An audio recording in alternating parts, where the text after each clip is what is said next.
அனைவருக்கும் வணக்கம். எனது பெயர் சரண்யா. என்னுடைய பதிவெண் 627.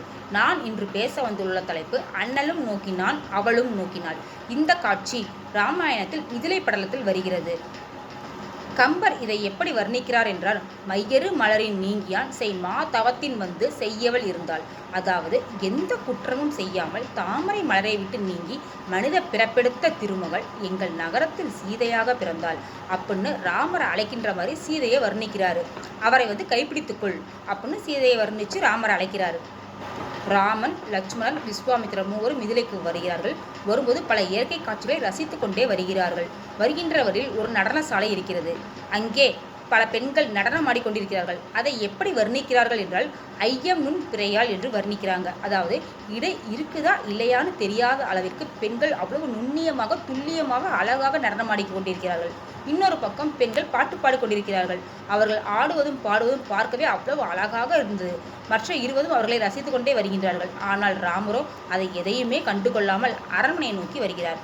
அரண்மனையின் கன்னி மாடத்தில் சீதா தேவியார் நிற்கின்றார். அந்த காட்சியை கம்பர் எப்படி வர்ணிக்கிறார் என்றால், தங்கத்தின் பிரகாசம், பூவின் நறுமணம், வண்டுகள் அருந்தும் தேனின் ருசி, சிறந்த சொற்களையெல்லாம் தேர்ந்தெடுத்து எழுதிய சிறந்த கவிதை, இவை எல்லாவற்றையும் சேர்த்த உருவம் கன்னி மாடத்தில் நின்று கொண்டிருக்கிறது அப்படின்னு வர்ணிக்கிறார். ஏன்னா சீதை அவ்வளவு அழகா இருப்பாங்க. 1000 மின்னல்கள் மின்னினால் எவ்வளவு பிரகாசமா இருக்குமோ அவ்வளவு பிரகாசமானவள் நம் சீதா தேவியார். பல பெண்கள் நின்றிருந்தாலும் அவர்களுடைய அழகு, சீதையின் அழகிற்கு அவர்கள் ஈடானவர்கள் அல்ல. அவ்வளவு பிரகாசமான முகத்தை உடையவர் நம்ம சீதா தேவியார். ராமரோ அரண்மனையின் கன்னி மாடத்தில் நின்றிருந்த சீதா தேவியை பார்த்து காதல் வயப்படுகிறார்.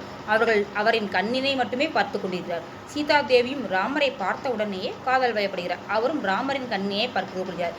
இருவரும் ஒருவரை ஒருவர் தன் கண்களையே பார்த்து கொண்டு நிலை தடுமாறுகிறார்கள்.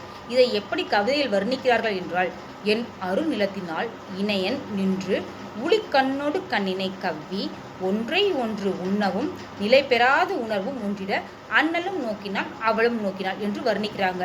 அப்படி இருவரும் ஒருவரை ஒருவர் மாறி மாறி பார்த்து கொண்டிருந்து தன்னை மறந்து தவிக்கிறார்கள். இதுவே அண்ணலும் நோக்கினான் அவளும் நோக்கிதான் என்பதாகும்.